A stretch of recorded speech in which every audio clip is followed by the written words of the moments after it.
ඕකටත් ලොතරැයිමක් උසස් වීමක් හෝ චන්ද්‍රයකින් ජයග්‍රහණයක් හෝ යත් රැකියාවේ උසස් වීමක් ලැබේදයි බලා ගන්න අයුරු තමයි මේ හස්තරේඛා පින්තූරයෙන් පෙන්වුම් කරන්නේ.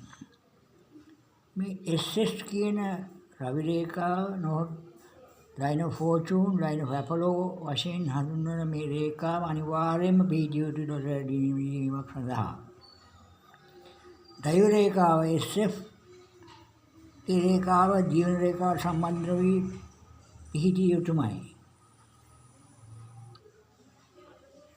මේ KK කියන අවස්ථාවට අදාළ වයසේදී හෝ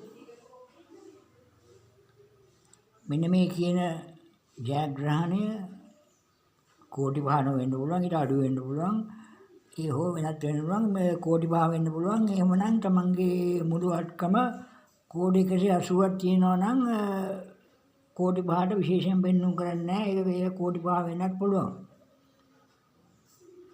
තමන්ගේ වත්කම කෝටි භාවට වඩා අඩු නම් තමයි ජීවිතේ වෙනසක් ඇති වෙන්නේ. ඒතකොට තමයි ඒ රේඛාව පෙන්වන්නේ මේ අතේ වෙන විදිහට ඔහුගේ ලැබීමකින් ඔහුගේ ජීවිතේ පරිච්ඡේද වෙනසක් හෝ වෙන යාමන් ඉදවක් ගැනීමක් හෝ වෙන දයක් අවශ්‍ය නැති වුණා නම් බවත් ඔහුගේම උපන්ගේම ඔහු තාමත් ජීවත් වෙන බව සහෝදරයන් දෙදෙනෙක් ඉන්න බවත් පැහැදිලිව එක විවාහයක් බවත් දරුවන් දෙදෙනෙක් බවත් ඔහුගේ හුළුවැඟිල්ලේ පවතින මේ යටපුරුගේ දින රේඛාවකින් හොඳ ළමයි දෙන්න තියෙන බව එක විවාහයක් වෙන්න බවත් සාධාරණ විදිහට ජීවත් වෙන කෙනෙක් බවත් මේ MM මානසික රේඛාවත් LL ජීවන රේඛාවත් වෙනවීමෙන් තමන්ගේ තන්තිරණ අරගෙන උසස් ව්‍යාපාරයක් පාත්වාගෙන යාමට මේ SS කියන රේඛාව පළයට එල්ලීමෙන් පුළුවන් බව පෙන්වුම් කරනවා.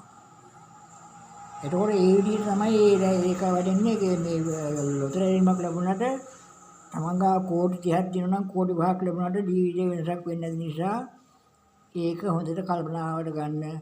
මේ ගැන බඩරසනක් තවදුරටත් ඉදිරියේදී කරන්න බලාපොරොත්තු වෙනවා. මේ ගැන හොඳට කියලා බලන්න ඔබට කෝටිපතියෙකු විය හැකිද කියන එක ගැන පිටරයක් තමයි මේ කියන්නේ.